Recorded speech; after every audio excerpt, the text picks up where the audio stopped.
আসসালামু আলাইকুম রহমতুল্লাহি বারাকাতুহু নাহমাদুহু রাসূলিল কারীম আম্মা বাদ। আমাদের সামনে নিয়ে আসছি কোন গাদার গোশত খাওয়া হালাল আর কোনটি খাওয়া হারাম। তরজমা শুনুন।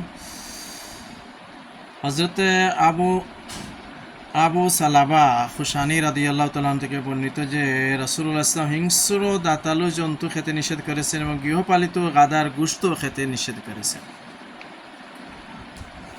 আর আরেকটি হাদিস হচ্ছে হযরত আবু কাতাদা রাদিয়াল্লাহু তাআলা আনহু থেকে বর্ণিত, তিনি বলেন, তিনি একটি বন্য গাধা শিকার করে তার সাথীদের নিকট নিয়ে আসেন। তখন তারা সকলে ছিল ইহরাম অবস্থায়, কিন্তু তিনি ইহরাম অবস্থায় ছিলেন না। আমরা তা খেতে পেরে একে অপরকে বললাম, এ ব্যাপারে রাসূলুল্লাহ সাল্লাল্লাহু আলাইহি ওয়াসাল্লামকে জিজ্ঞাসা করার প্রয়োজন ছিল। পরে আমরা তার নিকট জিজ্ঞাসা করলে তিনি বললেন, তোমরা ভালোই করেছো। তিনি আমাদেরকে আরও বলেন, তোমাদের নিকট এর অবশিষ্ট কিছু আছে কি? তো আমরা বললাম, জি হ্যাঁ। তিনি বললেন, তা আমাকে হাদিয়া দাও। আমরা তার নিকট তা নিয়ে আসলে তিনি তা থেকে খান, আর তখন তিনি ইহরাম অবস্থায় ছিলেন। আরবি হাদিসগুলো শুনুন।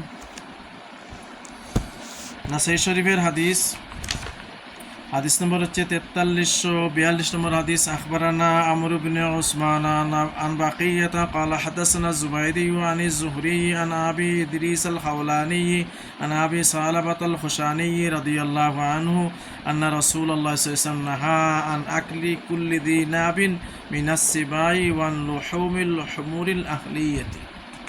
এই হাদিসে নিষেধ করছেন গৃহপালিত গাধার গোশত খেতে আল্লাহ রাসূল সাল্লাল্লাহু আলাইহি ওয়াসাল্লাম নিষেধ করছেন, আর বন্য গাধার গোশত খেতে খাওয়া হালাল করছেন।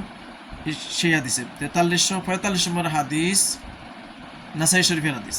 আখবারানা মুহাম্মদ ইবনে ওয়াহবিন ক্বালা হাদাসানা মুহাম্মদ ইবনে সালামাতা ক্বালা হাদাসানি আবু আব্দুর রহিম ক্বালা হাদাসানি যায়েদ ইবনে আবি উনাইসাতা আন আবি হাজিম আন ইবনে আবি কাতাদাতা আন আবিহি আবি কাতাদাতা রাদিয়াল্লাহু আনহুম ক্বালা আসাবা হিমারান ওয়াহশিয়ান فأتى به أصحابه وهم محرمون وهو حلال فأكلنا منه فقال بعضنا لبعض لو سألنا رسول الله صلى الله عليه وآله وسلم عنه فسألناه فقال قد أحسنتم فقال لنا هل معكم منه شيء قلنا نعم قال فأهدوا لنا فأتيناه منه فأكل منه وهو محرمون সাল্লাল্লাহু আলা সাইয়্যিদিনা মাওলানা মুহাম্মদ ওয়া আলা আলিহি ওয়া আসহাবিহি বারাক ওয়া সাল্লাম।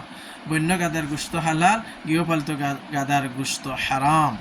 সাল্লাল্লাহু আলা সাইয়্যিদিনা মাওলানা মুহাম্মদ ওয়া আলা আলিহি ওয়া আসহাবিহি বারাক ওয়া সাল্লাম।